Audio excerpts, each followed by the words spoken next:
ಅಡಗಿಸಿಟ್ಟ ನಮ್ಮಪ್ಪ ಅಟ್ಟದ ಮ್ಯಾಲೆ ಅಡಗಿಸಿಟ್ಟ ನಮ್ಮಪ್ಪ ಅಟ್ಟದ ಮ್ಯಾಲೆ ಆಸ್ತಿ ಎಂಬ ಆಸೆ ಅಂಕುರಿಸಿ ಅಂಬರದಲ್ಲಿ ಅಂಬಲಿ ಚೆಲ್ಲಿ ಅಗಮ್ಯದಲ್ಲಿ ಗಮ್ಯ ತೋರಿದ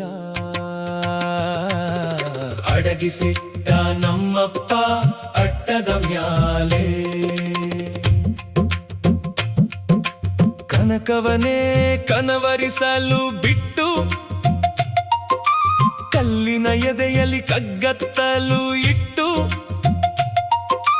ಕಣ್ಣಿಗೆ ಬಟ್ಟೆ ಕಟ್ಟಿ ಅಟ್ಟಿ ಬಿಟ್ಟಾನೋ ಅಡಗಿಸಿಟ್ಟ ನಮ್ಮಪ್ಪ ಅಟ್ಟದ ಮ್ಯಾಲೆ ಭುಕ್ತಿಯ ತೊರೆದು ಭಕ್ತಿಯ ತೋರೆ ಭಟ್ಟಿಯಲ್ಲಿಟ್ಟ ಚಿನ್ನದ ಗಟ್ಟಿಯಂತೆ ಅಟ್ಟದಲ್ಲಿಟ್ಟ ಮುಕ್ತಿಯ ಕೊಟ್ಟನು ಬೊಮ್ಮನು ಅಡಗಿಸಿಟ್ಟ ನಮ್ಮಪ್ಪ ಅಟ್ಟದ ಮ್ಯಾಲೆ. ಕನ್ನಡ ಸಂಗೀತ ಪ್ರೇಮಿಗಳಿಗೆ ಶುಭಾಶಯಗಳು. ಕನ್ನಡ ಸಾಹಿತ್ಯ ಲೋಕದಲ್ಲಿ ತತ್ವಪದಗಳಿಗೆ ವಿಶಿಷ್ಟ ಸ್ಥಾನವಿದೆ. ತತ್ವಪದಗಳ ರಚನೆಯಲ್ಲಿ ಲೌಕಿಕ ರೂಪಕದಲ್ಲಿ ವಿವರಿಸುವ ಪದ್ಯಗಳಲ್ಲಿ ಪಾರಮಾರ್ಥಿಕ ಗೂಢಾರ್ಥವನ್ನು ಹೊಸೆದಿರುವುದನ್ನು ಕಾಣಬಹುದು. ತತ್ವಪದಗಳ ಮೂಲಕ ಕವಿಗಳು ಪಾರಮಾರ್ಥಿಕ ಸಂದೇಶಗಳನ್ನು ಜನಸಾಮಾನ್ಯರಿಗೆ ತಲುಪಿಸುವ ಪ್ರಯತ್ನ ಮಾಡುತ್ತಾರೆ. ಒಂದು ರೀತಿಯಲ್ಲಿ ಈ ಅನುಭವ ಕವಿಗಳು ತಾವೇ ಕಂಡುಕೊಂಡ ಭಗವಂತನನ್ನು ಕಾಣುವ ವಿಧಾನವನ್ನು ಸರಳ ಲೌಕಿಕ ರೂಪಕಗಳ ಮೂಲಕ ಪ್ರಸ್ತುತಪಡಿಸುತ್ತಾರೆ.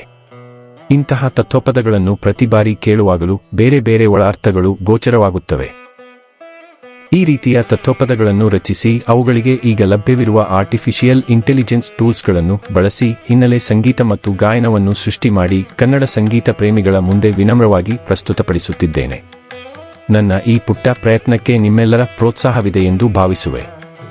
ಈಗ ಪ್ರಸ್ತುತಪಡಿಸುತ್ತಿರುವ ಗೀತೆಯಲ್ಲಿ ಮುಕ್ತಿ ಎಂಬ ಪಾರಮಾರ್ಥಿಕ ಸ್ಥಿತಿಯನ್ನು ಭಗವಂತನು ಉನ್ನತ ಸ್ಥಾನದಲ್ಲಿಟ್ಟಿದ್ದು ಅದನ್ನು ಪಡೆಯಲು ಎಲ್ಲ ರೀತಿಯ ಲೌಕಿಕ ಆಸೆಗಳನ್ನು ದುರಾಸೆಗಳನ್ನು ದೂರ ಇಟ್ಟು ಆತನನ್ನೇ ಧ್ಯಾನಿಸುತ್ತಿರಬೇಕು ಎಂಬ ಸಂದೇಶವನ್ನು ತೇಲಿಬಿಟ್ಟಿದ್ದೇನೆ.